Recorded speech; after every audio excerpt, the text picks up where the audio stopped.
Indian parliament budget session జరుగుతుంది. యాక్చువల్గా ఈ బడ్జెట్ సెషన్ మళ్ళీ రెజ్యూమ్ అయిన తర్వాత అక్కడ మాట్లాడవలసింది ఏంటంటే లోక్సభ స్పీకర్ ఓం ప్రకాష్ బిర్లా మీద ప్రవేశపెట్టిన అవిశ్వాస తీర్మానం ఇంపీచ్మెంట్ కోసం ఓటింగ్ జరగాల్సిన రోజు మొదటి రోజే అపోజిషన్, ముఖ్యంగా India group headed by Rahul Gandhi, ఇప్పుడు పశ్చిమాసియాలో జరుగుతున్న యుద్ధం, అందులో భారత్ మోడీ అవలంబించిన దౌత్య విధానం, అక్కడ సుమారు 90 లక్షల నుంచి కోటి మంది భారతీయుల రక్షణ, ఆయిల్ ప్రైసెస్, ఇన్ఫ్లేషను, ఇండియా ఇటు ఇరాన్ వైపు ఉందా, ఇజ్రాయెల్ అమెరికా వైపు ఉందా అనేది ఒక అగమ్య గోచరంలో ఉండడం, Indian security is at stake, ఈ విషయాల మీద పూర్తిగా పార్లమెంటులో చర్చ జరగాలంటూ రాహుల్ గాంధీ ఆయన పట్టుబట్టడం. వెంటనే ఇప్పటికే ఎస్ జయశంకర్ గారు ముందే సూమోటో ఆయన ఒక స్టేట్మెంట్ రిలీజ్ చేశారు.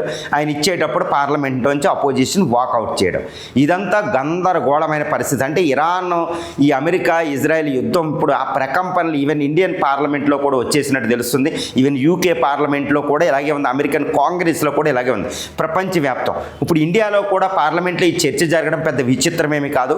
ఏదైనా అపోజిషన్ లీడర్ రాహుల్ గాంధీ ఈ విషయాన్నే రైట్ చేయాలి, లేకపోతే ఆయన తప్పు పట్టవచ్చు. ఎందుకంటే ఎప్పుడైనా ఏదైనా ఒక యుద్ధం జరుగుతుంటే ఎక్కడైనా ఇంకొక దేశం మీద చాలా ప్రభావితం పడుతుంది, ముఖ్యంగా ప్రపంచీకరణలో, గ్లోబలైజ్డ్ సిచ్యువేషన్లో. ఎందుకంటే ఎకానమీస్ అన్ని లింక్ అయి ఉన్నాయి, మార్కెట్లన్నా ఒకదానికొకటి లింక్ అయి ఉంది. పైగా ఇండియాకి ఎనర్జీ ఫ్లో వచ్చే గల్ఫ్ హర్ముజ్ స్ట్రైటే క్లోజ్ అయింది.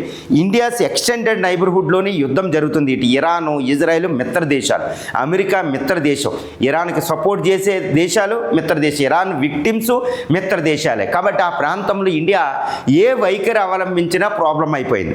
ఇండియన్ ఓషన్లోకి ఇది ఇప్పుడు ఇరానియన్ నౌకని అమెరికా పేల్చేయడంతో మనకు దగ్గరలో మనకి ఇంకా విపత్కర పరిస్థితి వచ్చింది.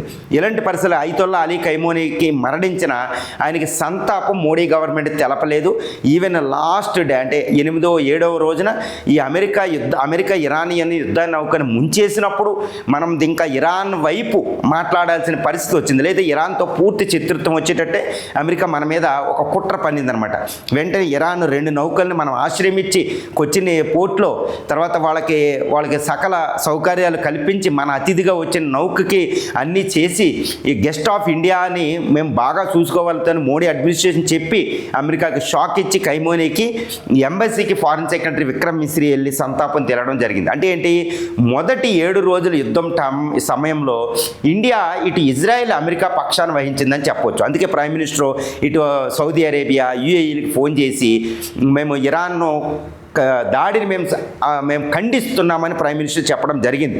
కానీ ఎందుకు అంటే అక్కడ ఉన్న ఇండియన్స్ని రక్షించడానికి. ఎందుకంటే ఇండియన్స్ 90 లక్షల మంది ఈ గల్ఫ్ కోఆపరేషన్ జీసీసీ నేషన్ అయిన ఇజ్రాయెల్ మినహాయిస్తే మనకి ఏంటంటే ఇరాక్, సిరియా, బహ్రెయిన్, ఖతారు, ఈ సిరియాలో కూడా కొన్ని వేల మంది మాత్రమే భారతీయులు, ముఖ్యంగా సౌదీ అరేబియా, ఒమన్ ఈ ప్రాంతాల్లో ఎక్కువ ఉన్నారు. కాబట్టి ఆయా దేశాలతో ఇండియన్ ప్రైమ్ మినిస్టర్ డైరెక్ట్ కాంటాక్ట్కి వెళ్ళారు.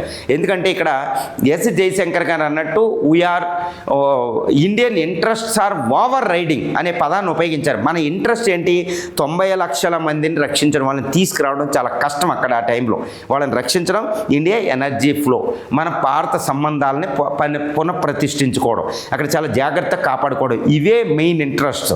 కాబట్టి మేము చాలా జాగ్రత్తగా గంటకి రివ్యూ చేస్తూ చాలా క్లోజ్గా అబ్జర్వ్ చేస్తూ ఫాలో అయ్యాం. ఇరానియన్ లీడర్తో మాట్లాడైపోయాను, కానీ అబ్బాస్ బరాక్సీతో ఆయన విదేశాంగ శాఖ మంత్రితో నేను 2 సార్లు ఫిబ్రవరి 28, మార్చి 6 మాట్లాడాను. కాబట్టి ఏ ప్రాబ్లం లేదని ఆయన చెప్పడం జరిగింది. కానీ అపోజిషన్ ఏమంటుంది, ఏదో తప్పులు జరిగినాయి, కంపల్సరీ ఇది ఫుల్గా మాట్లాడవలసిందే. కాబట్టి ఇక్కడ నేను అనేది ఏంటంటే రాహుల్ గాంధీ పార్లమెంట్లో చర్చ జరగడం మీద పట్టుబట్టడం అనేది ఏ మాత్రం తప్పు కాదు. అపోజిషన్ లీడర్గా ఆయన పని చేయకపోతే తప్పు.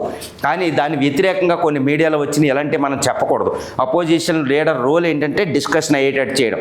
గవర్నమెంట్ దీనికి సమాధానం చెప్పి తీరాలి. ఎందుకంటే ఇదేమి వార్ సీక్రెట్ కాదు, నేషనల్ సెక్యూరిటీ ఏమీ లేదు, ఇక్కడ చక్కగా మాట్లాడవచ్చు. ఆపరేషన్ సింధూర్ మీద డిస్కషను అప్పుడు రాహుల్ గాంధీ అడగడం, చైనా బోర్డర్కి సంబంధించిన సెక్యూరిటీ ఇష్యూస్ అడగడం అనేది తప్పు. కానీ ఇప్పుడు దౌత్య విధానం ఎలా ఉంది అనేది మోడీ గవర్నమెంట్ పూర్తిగా పార్లమెంట్లో చెప్పాలండి. ఎందుకంటే మేము ఎలా వ్యవహరించాం, అసలు ఈ కరెక్ట్గా కొన్ని గంటలకు ముందే ఇజ్రాయలీ పర్యటనకి వెళ్లాల్సిన అవసరం ఏంటి, అసలు మోడీ గారికి ఈ విషయం తెలుసా, అసలు ఇజ్రాయలీ ప్రైమ్ మినిస్టర్ అసలు ముందు ఈ అటాక్ చేసేస్తున్నామని ఎందుకు చెప్పలేదు?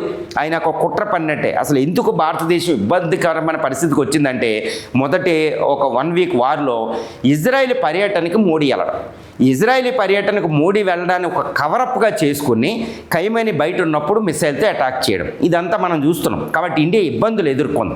ఇజ్రాయెల్ వైపే అన్నట్టు మన ఇండియా తిరిగిపోయింది అని గల్ఫ్ దేశాలు అనుమానం పడే స్థితికి వస్తే మళ్ళీ ఇండియా తడుముకొని చాలా జాగ్రత్తగా మళ్ళీ పునఃప్రతిష్ఠించుకుని ఇరాన్తో మళ్ళీ సంబంధాలు పెట్టుకోవడం వల్ల గల్ఫ్ ఆఫ్ హర్ముజ్లో ఇండియన్ షిప్లు అలౌ చేయలేదు. మొదట్లో చైనాను అలౌ చేసిన ఇరాను వెంటనే ఇండియా ఇప్పుడు పుష్పక్కు 2 షిప్పులు గల్ఫ్ ఆఫ్ హర్ముజ్ ద్వారా భారత్ చేరుకుంటున్నాయంటే ఇరాన్తో మనం సంబంధాలు పెట్టుకున్నాం. అంటే ఏంటి, మొదటి మోడీ దౌత్య విధానంలో 11 రోజుల యుద్ధంలో మొదటి 7 రోజులు కన్ఫ్యూజ్ అయ్యాం. కానీ తర్వాత 4 రోజుల్లో చాలా జాగ్రత్తగా బ్యాలెన్స్డ్ రిలేషన్షిప్ మెయింటైన్ చేసి చాలా జాగ్రత్తగా ఫారెన్ పాలసీ మళ్ళీ గట్టెక్కింది. ఏంటి కానీ యుద్ధంలో మోడీ అవలంబించిన విధానం ఏంటంటే, ఏ గవర్నమెంట్ వచ్చినా చాలా కన్ఫ్యూజింగ్గా ఉంటుందండి. అక్కడ యాంబిగ్యూటీ, యాంబివలెన్స్ ఉంటుంది. అసలు ఎవరు ఎలా గెలుస్తారో తెలియదు. మొదట్లో ఇరాన్ ఎంత ప్రతిఘటిస్తుందని ఊహించలేదు. కాబట్టి చాలా జాగ్రత్తగా అమెరికా, ఇజ్రాయెల్ వైపు మాట్లాడుతూ గల్ఫ్లో ఉన్న 90 లక్షల మందిని రక్షించుకోవాలంటే ఈ దేశాలతో ఉండాలి. కాబట్టి మోడీ ఎప్పుడూ కూడా, మోడీ దృష్టిలో ఏంటంటే 90 లక్షల మంది పరిరక్షణే మెయిన్ అయిపోయింది. తర్వాత ఎనర్జీ సెక్యూరిటీ గుర్తుపెట్టుకోవాలి, తర్వాత ఆయా దేశాలతో సంబంధాలు, తర్వాత ఇండియా యొక్క విలువలు, ఇవన్నీ మానవత్వంతో ఇరాన్ నౌకని రక్షించడం, ఇవన్నీ వరుస క్రమంలో చూడాలి. ముఖ్యంగా ఈ ప్రైమ్ మినిస్టర్ని ఎక్కువగా ప్రియాక్యుపై చేసిన విషయం ఏంటంటే 90 లక్షల మంది ఎలా 90 లక్షల మందిని అక్కడ నుంచి ఖాళీ చేయాలంటే యుద్ధంలో చాలా చాలా చాలా డేంజరు, అది అసంభవం అయిపోతుంది. తర్వాత చాలా పెద్ద ప్రాబ్లం అయిపోతుంది. తర్వాత యుద్ధ విరమణ, 4 లక్షం యుద్ధాన్ని విరమింపజేసేటట్టు అన్ని అంతర్జాతీయంగా కృషి చేయడం, ఈ విధంగా అంత అద్భుతంగా ఫారెన్ పాలసీ మోడీ విధానం నడిచింది. మొదట్లో కన్ఫ్యూజ్ అయ్యింది. ఎవరైనా అక్కడ ఏం జరుగుతుందో తెలియనప్పుడు కన్ఫ్యూజ్ అవ్వక ఏం చేస్తారు? కాకపోతే సర్దుకుని దిద్దుబాట్లు చేయగలిగింది. కాబట్టి ఇది రాహుల్ గాంధీ గారు అడగడం వల్ల ఇది పార్లమెంట్లో ఇండియన్ పార్లమెంట్లో జయశంకర్ గారు ఇది ఇంకా కూలంకషంగా చెప్పి దీనిపైన చర్చించడం వల్ల ఇంకొకసారి ఇలా రిపీట్ అవ్వకుండా మనకి ఉంటుంది. ఎందుకంటే పారదర్శకంగా మనం ఇక్కడ వ్యవహరించాం. అమెరికాకి, ఇజ్రాయెల్కి వైపు వెళ్ళలేదు, ఇరాన్ వైపు వెళ్ళలేదు. చాలా జాగ్రత్తగా మన ఇంట్రెస్ట్లనే కాపాడుకున్నాం. కాబట్టి అందరికీ చెప్పొచ్చు మా ఇంట్రెస్ట్ ముఖ్యం. 145 కోట్లు, అక్కడ 90 లక్షలు, ఎనర్జీ సెక్యూరిటీ, గ్రోత్ రేటు, ప్రపంచ స్టెబిలిటీ ముఖ్యం. కాబట్టి మేము ఇలా వ్యవహరించామంటే ఇరాన్, అమెరికా, ఇజ్రాయెల్ ఎవరు హర్ట్ అయ్యే పరిస్థితి లేదు. కాబట్టి పార్లమెంట్లో దిగ్విజయంగా ఈ చర్చ జరగవచ్చు. గవర్నమెంట్ షై అవ్వకుండా రాహుల్ గాంధీ డిమాండ్ చేసినట్టు మంచిగా చర్చించడం వల్ల ప్రజలకు కూడా తెలుస్తుంది.